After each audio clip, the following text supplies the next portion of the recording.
Welcome back to my channel mga kaboss. King Gonzales po ang inyong boss king sa kusina. At syempre kung bagong viewers ka or kung bagong bisita ka sa akin channel, siguro di mo na rin i-hit ang subscribe button at siguro di mong i-turn on ang notification bell para lagi kang updated sa tuwing maglalabas ako ng video. Thank you! And for today's video, ito magluluto tayo ng sinigang na boneless bangus, no? So personally, ito yung favorite naming ulamin, no? Tuwing linggo, either bangus or pork, basta sinigang. Okay. At syempre ito, titimpla na natin ng asin at paminta yung ating boneless bangus. So binili ko yan isang buo dito lang sa palengke malapit sa amin. At personally mga kabos, no, pag kami bumibili ng bangus, hanggat maaari pinapa-boneless namin. So ayaw ko din talaga ng matinik kasi nga pag kinain mo, no, parang medyo sagabal pa. Tapos pwede ka pang matinik anytime. At syempre ganoon din yung kaliskis, pinapatanggal din namin yan. So nasa inyo na yan. Basta ako sinishare ko lang kung ano yung mga pagkain na ayaw at gusto ko. Okay. So ito, kamatis, tinanggal na natin yung pinakamata. So taro, depende na sa inyo yung boss, pero ito mas makakatulong kasi ito para mas mapalapot yung ating sabaw ng ating sinigang na bangus. Ito, eggplant mga kaboss, personally binabalatan ko po talaga yan, no? So marami sa atin hindi to binabalatan, so depende na po sa inyo yan. Okay, so ito i-cut ko lang tapos ibababad natin sa tubig para may iwasan lang nating mangitim yung ating talong or yung eggplant. Ayan, sitaw, hindi ko na tinanggal yung pinakagoma. Yan, para at least sabay-sabay siya, no, pagka ikinat. Mabilis lang. Okay, so yung goma pwede nyo pang itabi yan, panali. Tapos set aside lang natin at pwede na rin natin ibabad sa tubig. Ito, river spinach.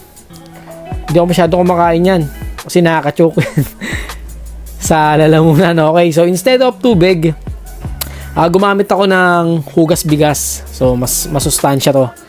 Tapos ito, pakukuluan ko na yan. Kaya inuna ko muna magsaing kanina bago ako magluto ng sinigang. Syempre pampalasang asin.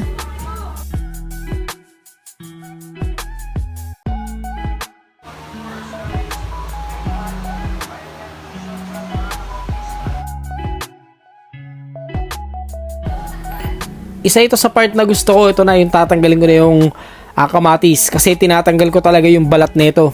Ayoko talagang kasama sa sinigang. Ayan, so hindi ko na pinakita pero dinurog ko na yung boss at wala na pong balat, no. Syempre para pag kinain mo yun sa huli, wala ka nang tatanggalin balat, dire-diretso lang. Okay, at this time ilalagay na natin yung isda. Yan, ito favorite ko, bangus belly. Okay, lagay na natin yung kalahating ulo, yung kalahating buntot, at yung kalahati pang pork belly. Sarap na nito mga kabos. Tatakpan na natin tapos pakukuluan lang natin yan. At ito na nga, kumulo na mga kabos, kumukulo na. Ayan, at this time lalagay ko na yung Knorr sinigang powder. Ayan, yung merong na yung may bangus, okay? So marami kasing gamit yan eh. Yung iba may pork, yung iba naman merong shrimp.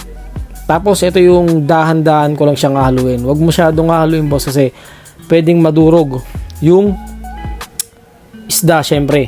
Yan, sarap niyan. Tapos yung pwede mo na i-set aside yung gabi niyan eh. Pwede mo nang durugin kung gusto mo lang talaga ng mas malapot na sabaw. Pero at this time, okay na yan mga kabos. Syempre, lalagay na natin yung mga gulay. Talong, sitaw. So kung mapapansin nyo mga kabos, hindi kami naglagay ng okra. Personally, hindi naman ako kumakain nun. At saka yung kulay puti. Ano ba yung gulay na yun? Yung labanos yan, hindi ako kumakain yun mga kabos.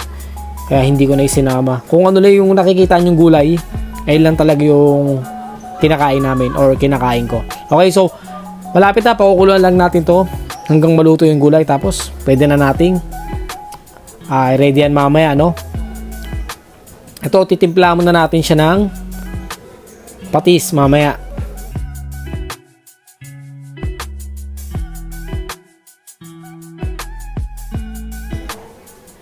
Yan, naligan ko na at mga around 1 tablespoon mga kabos, depende na sa panlasa nyo. Kung natatabangan kayo, pwede nyo pang dagdagan yan. Okay, in few minutes boss, luto na to, hindi ko na tinakpan kasi nga aapaw yan. Ayan, luto na mga kabos. So comment below kung nagustuhan mo itong video na to at syempre bigyan mo na rin ng like and share para mas marami makapanood. Maraming salamat. At ito talaga, masarap kapares nito is bagong sinaing na kanin yan. Lalo pagka meron kang hangover boss, sarap humigop ng sinigang na bangus.